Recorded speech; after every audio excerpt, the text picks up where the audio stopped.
साहेब नाव ठरवतील. महत्वाची गोष्ट हीच आहे की आता 25 दिवस आपण इथेच आहोत, 15 दिवस आपण बोलून होते पुढे. छत्रपती संभाजी महाराजांचा अपमान केलेला आहे. तो म्हणतोय ते म्हणतात की औरंगजेब हा उत्तम प्रशासक होता, धर्माची लढाई नव्हती. पुन्हा एकदा औरंगजेबाच्या बाजूला अबू आझमींचं वक्तव्य पाहायला मिळतं. बघा, एक महत्वाचं आहे, मी आधी देखील सांगितलं होतं की हे जे वक्तव्य करतायत ते कोणाची सुपारी घेऊन करतायत, कोणाचे वाद निर्माण करायचा प्रयत्न करतात, महाराष्ट्रात वादाची ठिणगी पाडण्याचा प्रयत्न करतात. हे मी आधीही सांगितलं होतं. आपल्याला आठवत असेल पोडियमवर पण सांगितलं होतं की कोणाचा इशारा होतो आणि कोण उठतो काय बोलायला. ह्याच्याकडे मला वाटतं कारवाई झालीच पाहिजे याच्यावर. आणि महत्वाची गोष्ट हीच आहे की छत्रपती शिवरायांच्या महाराष्ट्रामध्ये असं जे कोणी वक्तव्य करत असेल त्यांच्यावर कारवाई झालीच पाहिजे. संभाजी महाराजांची लढाई ही धर्माच्या विरोधात नव्हती असं देखील म्हणताय. मला वाटतं एक महत्वाचं आहे, आता इतिहासात न जाता छत्रपती शिवरायांच्या महाराष्ट्रामध्ये कोणी असं वक्तव्य करत असेल तर मुख्यमंत्री काय कारवाई करतात त्याच्यावरचं लक्ष औरंगजेबच्या बाजूने बोललं जात आहे. आजही औरंगजेबच्या बाजूने बोललं जात आहे. महाराष्ट्रामध्ये बोललं जात आहे. राज्य कोणाचं आहे, सत्ताधारी कोण आहेत, अटक झाली आहे, कारवाई झाली आहे. म्हणजे हे सगळे जे प्रेम दाखवतात ते स्टेजवरनं बोलायला दाखवतात की आता कारवाई करतील, ह्याच्यावर आता लक्ष आहे.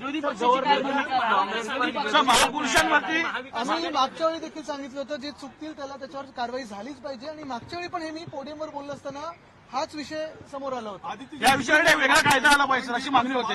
एक वेगळा कायदा, कायद्याची गरज नाहीये. कायदा म्हणजे महाराष्ट्र तुम्हाला महाराजांचा अपमान करतो याच्यावर कायदा पाहिजे.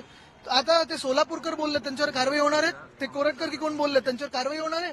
मग अबू आझमी असतील, कोरटकर असतील, सोलापूरकर असतील, तिघांवर कारवाई झालीच पाहिजे. त्यांना बेड्यात ठोकल्याच गेल्या पाहिजे. एमपीला पळून गेले, कुठेही पळून गेले असतील. जे आता बघा काही ठराविक लोक विमानात तुम्हाला बँकॉकला जाताना 5 तासात सापडतात. मग जे महाराजांचा अपमान करतात ते नाही सापडत तुम्हाला. एक महत्वाचं जसं मी सांगितलं ना की छत्रपती संभाजी महाराजांचा कोणी अपमान करेल, छत्रपती शिवरायांचा कोणी करेल, महामानव डॉक्टर बाबासाहेब आंबेडकरांचा कोणी करेल. जी प्रथा कोश्यारींनी इथे पाडलेली होती, जे राज्यपाल होते आपल्या सगळ्या महापुरुषांचा अपमान करायचा, ती प्रथा हे भाजप आणि भाजपची जी सुपारी घेतात ते चालू ठेवतात पुढे.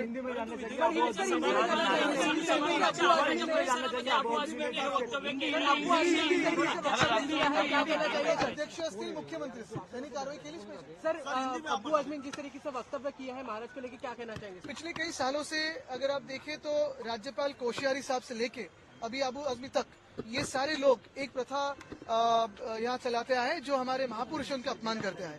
फिर वो चाहे अबू आजमी हो, वो चाहे सोलापुरकर हो, चाहे कोरटकर हो या फिर कोश्यारी साहब हो. ये सरकार भाजपा की क्या करेगी? और ये जो अभी आज उन्होंने ये बयान दिया है, महाराष्ट्र में सरकार किसकी है? भाजपा की है.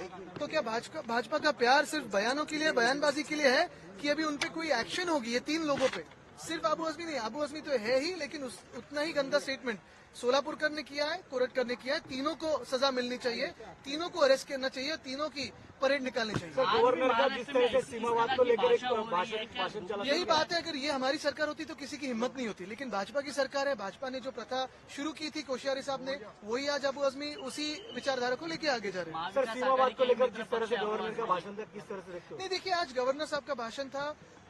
एक शब्द अगर उसे किया जाए, अगर ये भाषण कहीं रखना होगा किसी बुक स्टोर में तो फिक्शन के जो शेल्फ होते हैं वहां रखना पड़ेगा. क्योंकि फिक्शन के ही डिपार्टमेंट में इतनी अच्छी सुंदर भाषा में सब ठीक है, सब अच्छा चल रहा है, सब चंगा सी ऐसे लग रहा है. सर, विरोधी पक्ष नेता को लेके क्या आपकी पार्टी क्लेम करेगी? मुझे लगता है अगर आप देखें तो उद्धव साहब उस पर निर्णय लेंगे. लेकिन सबसे अहम बात यही है जो मैंने की अभी कि महाराष्ट्र में, छत्रपति शिवराय के महाराष्ट्र में, शाहू फुले अम्बेडकर के महाराष्ट्र में अगर कोई बयानबाजी करे, फिर वो चाहे छत्रपति संभाजी महाराज के खिलाफ हो, छत्रपति शिवाजी महाराज के खिलाफ हो, महामानव डॉक्टर बाबा साहेब आम्बेडकर के खिलाफ हो, भाजपा क्या एक्शन लेगी?